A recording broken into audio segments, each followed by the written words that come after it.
Lisa Resnick here, the Realty. I'm with Luke and Isaac Schuster of Nationwide Mortgage. Hi. Hi, everyone. Which I have just learned is not in relationship to the insurance company. It is not. It is Nationwide Mortgage Bankers, LLC, and it's out of New York. Nice. So Luke and I were talking about the other day regarding the market. I just had Dave Hardy with Pillar to Post on, talking about how things were going on the home inspection side with everything that's happening in the residential world, and how a lot of times people are bypassing the home inspections, which I would never advise to do, but I understand the market that we're in. But how things have kind of slowed down. So on your end, you guys have been bumping since 2020 with refis, with purchases. How are things going on your end with the low inventory? Are you guys being impacted? Yes, where we have a lot of buyers that are pre-approved looking for houses, but it's not as bad for the mortgage side as, yes, we've slowed down since 2020 because rates have gone up a little bit.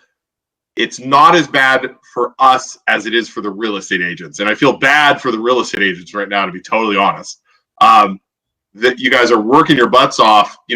Houses are going as soon as they're listed.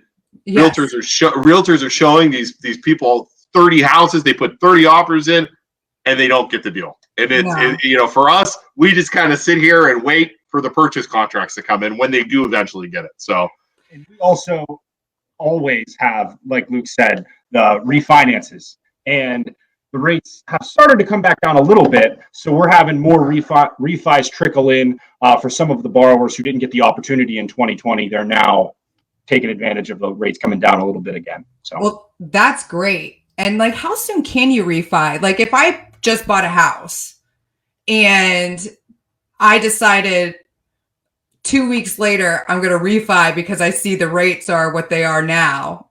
Right. It's how soon can you refi after a purchase? You can do it. It depends on what type of loan you do. A lot of the times it's 6 months to a year. FHA, you can do a streamlined refinance immediately.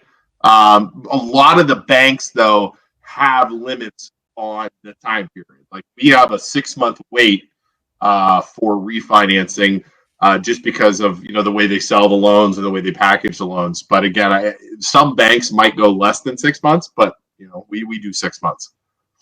Okay, and the other thing that we talked about, which is awesome. And in the DC market, when I worked there, we used to do this all the time because that market, although it has intensified 100 times more, has always been pretty competitive with bidding wars and everything else that everybody's experiencing now here.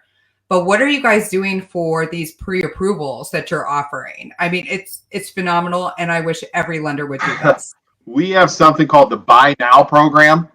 It is a full-blown pre-approval, and you got to watch because a lot of banks, and I know a lot of local banks, what they do is they will just run credit. They don't even look at a pay stub. They just go off a credit and trust the borrower of what they make income-wise. And I'm not saying the borrowers are going to lie, but the borrowers aren't familiar with the rules. And you might have a self-employed borrower that says, "Hey, I make $5,000 a month," but then you have to dig into the tax returns to see exactly what they make. So we have what's called a Buy Now program where we collect all the information, pay stubs, W-2s, tax return, anything we need for a normal loan. We send it off to our underwriters. 1 day later, we get an accept, and it says, "Hey, you are pre-approved, good to go." And then that way, there's the buyers can rest assured that they're approved, and the agents can rest assured that they're working with buyers that actually have have some backing. It's not just worth the paper that the pre-qualification is written on. It's as close to a cash offer as you can get when utilizing a lender. Yep, exactly. And a lot of borrowers don't know that. That's the difference between a pre-qualification and the pre-approval. Pre-qual doesn't go all the way to underwriting and back, whereas pre-approval does. So, yeah.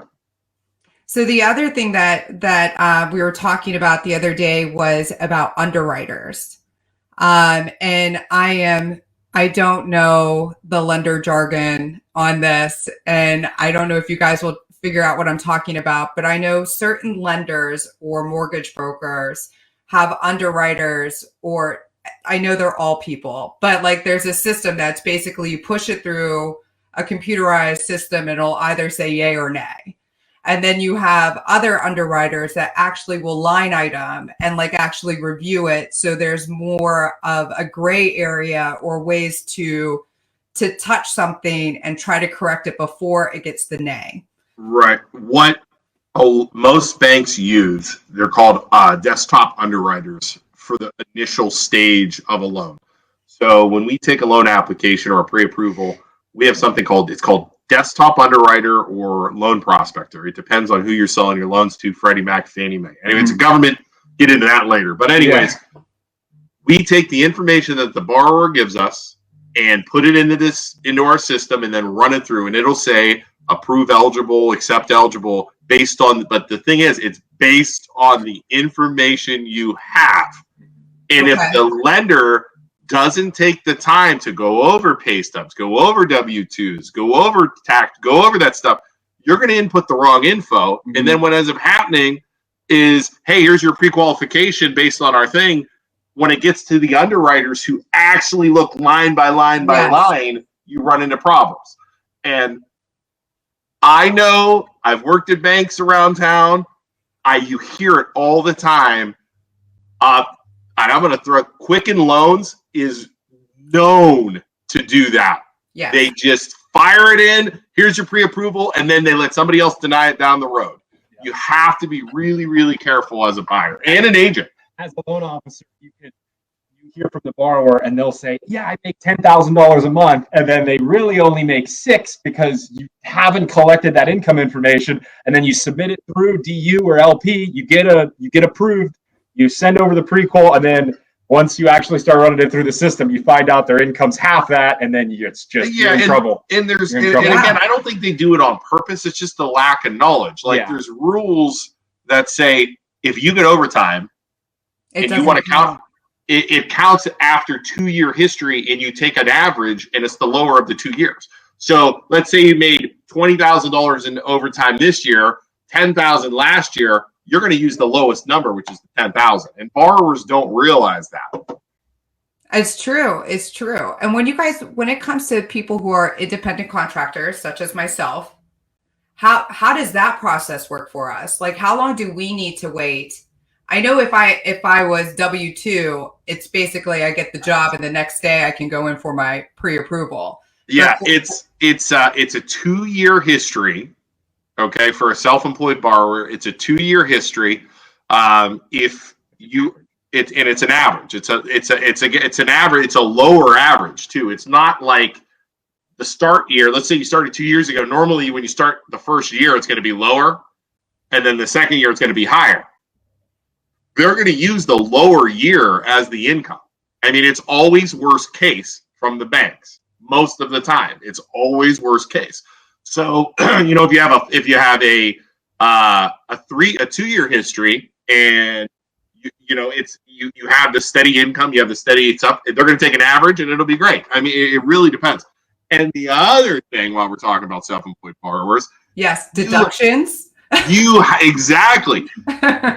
we can actually put back in certain deductions, and we have to remove income for other deductions.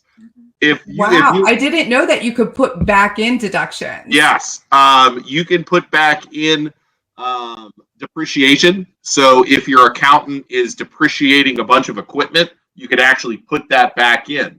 It's the line item on your tax returns. If you write off mileage for business, you can actually put that back in. There's certain things you can put back in, but there's certain things you subtract. If you're going to charge a bunch, example would be you're going to charge a bunch of stuff for food.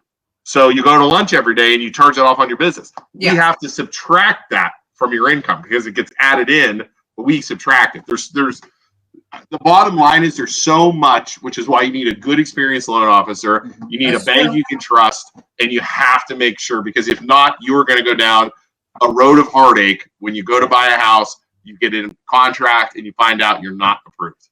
I agree. And it's not free for buyers and it's not free for sellers either. So if you go in there and you have this pre-approval, it is very important to have a pre-approval versus a pre-qualification. And as an agent, you should always be talking with your sellers when it comes to the various types of loans that are coming through with the buyers, where the loans are coming from. Like you just mentioned, Quicken. Like these are things that are very important when it comes to looking at the pre-approvals. And I think that you and I mentioned when I list homes too, I always contact the lender, and I never ask for personal information. And honestly, I don't care. It's like I never asked for the appraisal number. It's not mine, so I don't ask. And it is all I care about is if it appraised or not. But like so, yeah. But with that, I want to know, like, hey, like, did you go through a thorough pre-approval process? So then I could advise my client the best way on what actions or which offer to take. So I do think the process and everything that you guys are doing on your end is important, because buyers also have to pay for home inspection, and then they end up paying for an appraisal. These aren't free things for them. These are things that they have to pay out of pocket themselves throughout the process. So making sure that they're connected to a lender that's doing that due diligence up front is really important. 100%. And, you know, and another thing you got to add too, that if you're an agent and you're listening, you always have to make sure to, there are things, and it's a hard talk to the buyers. I try and have the talk. It's not guaranteed, even if you're pre-approved sometimes, that the deal's going to go through. You can run into title work. Yep. You can run into appraisal issues. You know, we get a lot of stuff where these, you know, that can trip up. It's rare, but it happens. And I feel terrible for these buyers when, you know, you have to say, hey, there is a lien on this property. It's going to be 6 months before we can do it. It's rare, but it happens. Oh, and it's happened to me twice. Exactly. And it just sucks when it happens. But it happens, and you know, you gotta be realistic with your buyers. I think a lot of agents these days, they're like, oh yeah, you're pre-approved, we're gonna get you this house, it's gonna be great, wonderful. You have to set the expectation as a real estate agent, you know, to that, hey, crap happens, you gotta be ready for it. Exactly. Nothing's done until everybody signs at the table. Exactly. And that is the truth of it. Well, 100%. Thank you guys so much for coming on. So for all of those buyers out there or even agents that want to connect their buyers with a good lender, how can they get in touch with you? You want to give them your phone number? No. He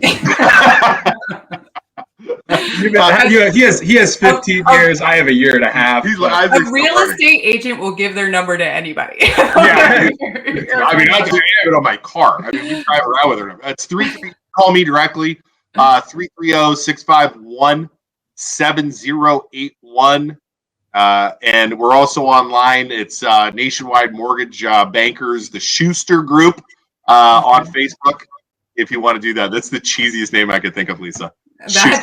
That is awesome. Well, thank you guys so much. It's always awesome talking with you. Thanks, Lisa. Thanks, Lisa. You're the best. Bye. Bye.